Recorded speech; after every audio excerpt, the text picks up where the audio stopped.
Do you want to go on holidays like this?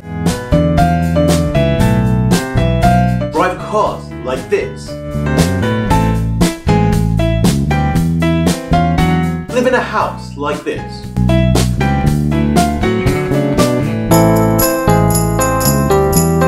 In this video, I'm going to show you everything you need to do in order to live this kind of life of luxury. Some of you will think that this is totally possible. However, most of you will just think that this is only a dream. And a few of you, like me, will think, I've seen these things on social media, I can be the next person to do it. But in reality, there's pretty much 3 ways to achieve this. And by the end of this video, you will know which path you need to take in order to achieve this life. If you know anyone who would be interested in these ideas on how to build personal wealth and financial freedom, please share this video with them, and it will mean a lot to me if you could also subscribe to the channel and like this video.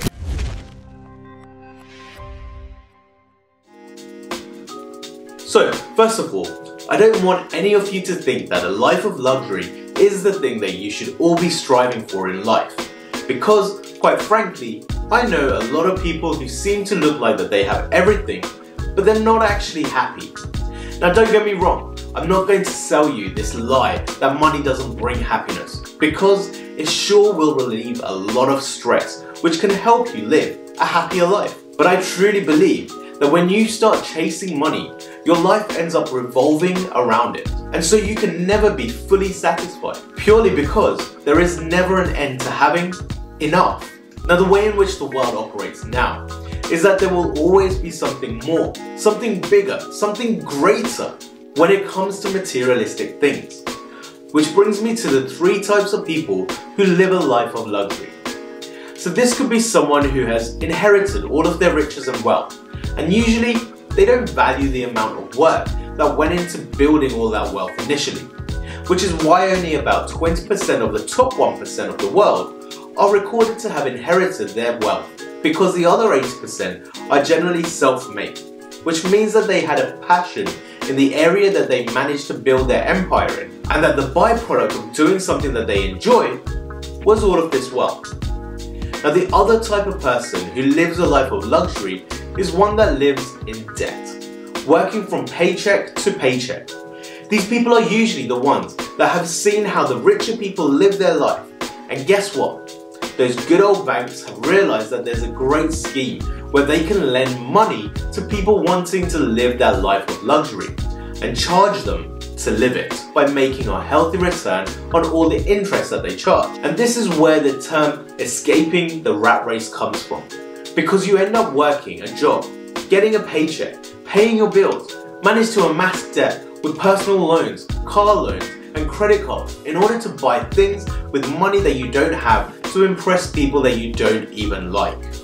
And therefore you end up living life by maxing out every penny you earn in order to pay back the debt that you live in. And so ultimately, you're forced to continue working that dead-end job to get the money needed to continue on the rat race to nowhere. Whereas someone looking for true financial freedom are usually the ones living a life where money doesn't dictate the actions that they do. And so this third type of person has managed to build their wealth in the best possible way by starting slowly, saving regularly, living below their means in order to eventually live a life of luxury without any worry. And usually when that happens, your wealth starts to grow exponentially. Which goes back to the age-old saying that the slow and steady wins the race. But at the end of the day, this is the biggest problem with our generation. We live a life through screens, where we constantly watch other people spend money, and naturally we start to think that if they can do it, why can't I do the same? But the most important thing we need to know is, what do these people do in order to get that lifestyle? Which is where our wonderful minds start to solve the puzzle with literally no knowledge at all. So all of a sudden, you start to think that the other person must be in the same position as yourself, or maybe in a position that's worse off than you. And so if they were able to achieve it, why can't you, right? And then most people end up trying to find easy ways to speed up that process of actually being in a position where you can afford that lifestyle. And this usually ends up with getting personal loans, car loans, and credit card debt. Now I went through the exact same process in my life, because before the world of social media, I would see that my parents and our family friends living a life of luxury, driving around in nice cars, living in nice houses in good residential areas. But what I disregarded was all the hard work that my parents and family friends went through in order to get that life of luxury. This is where Gary Vaynerchuk hits the nail on the head. Immigrants come here, they work, and they save money. Now, as I would like to keep my channel family friendly and I don't want to beep out pretty much the next few sentences, I'll paraphrase what he goes on to say next. Basically, our parents didn't spend money on stupid things. So this idea of saving, it's not a new concept to any of us. It's not even a difficult concept either. However, a lot of us don't do it at all. And we all try to find an excuse as to why we can't save anything extra. Well, the truth is, you are lying to yourself. And if you really want to make a change in your life, you need to take action right now. Everyone is able to do this, whether you're straight out of school on minimum wage or you're working a high-paying job. Believe it or not, if you're working in a shop for £6.56 an hour or you're a contractor on £1,000 a day, statistics shows that both people are likely to have exactly the same problem when it comes to saving. The only difference is that the ones who have more money are just making more stupid decisions. Now, the common problem that people do is that they live above their means by taking out debt to fund their lives. But the key to success in life is to live below your means. It's the reason as to why the rich keep getting richer, because they all started living with the bare minimum until their money started working for them. And guess what? It's actually really simple to turn your financial future around. The first thing you need to do is to go back to the video I did a couple of weeks ago around budgeting. If you do not know where your money is coming from and going to, you're never going to be able to become financially free, and you will continue to live in that rat race. But imagine this. Imagine if you had all of your income and expenditure written down and found out you're paying monthly subscriptions to a few things that you're not even using.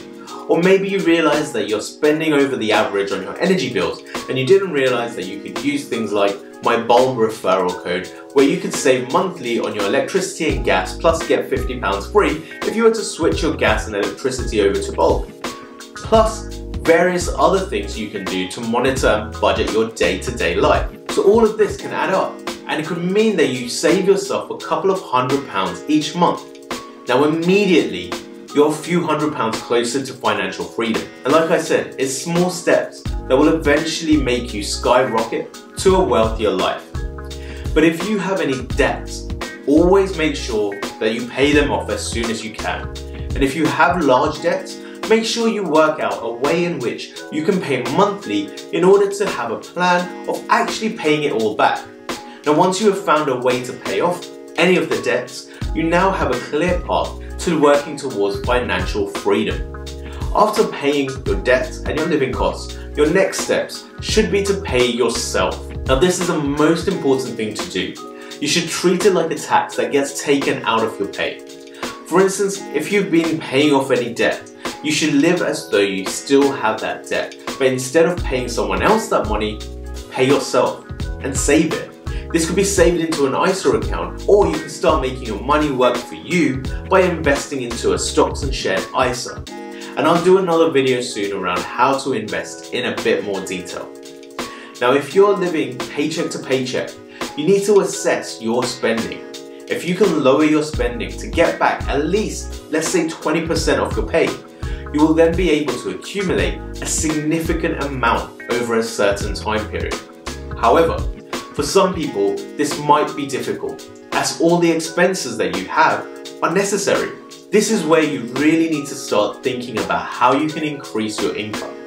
Be that a promotion at work, or changing jobs, or getting multiple jobs.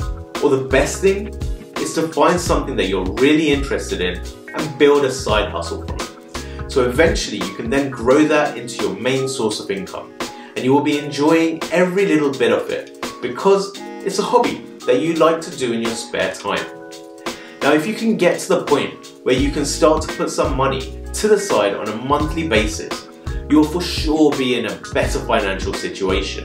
Something that I realized though, by doing exactly this, is that once you actually start with a small amount, let's say £50 or £100 a month, after a few months, the fact that you have managed to save that much will become a driving force to help you save even more. Another key driving force is to set saving goals. So if there is that holiday or a house or a car or a specific item that you want to buy, write down how much it costs and how much you intend to save in order to purchase it. By doing this, you pretty much start gamifying your life, just like how you would play Monopoly, where you may already own all the roads in a single colour and you would need to go around the board a few times to save up enough money to start buying houses and hotels. The same applies in real life. Finally, the last method that I like to use to help save money is to donate a certain amount to charitable causes. And yeah, I know it's a bit counteractive to give money away when you're trying to save money. However, the feeling of self-gratitude that you get from knowing that you have helped someone else is a huge driving force to making you want to do more of that.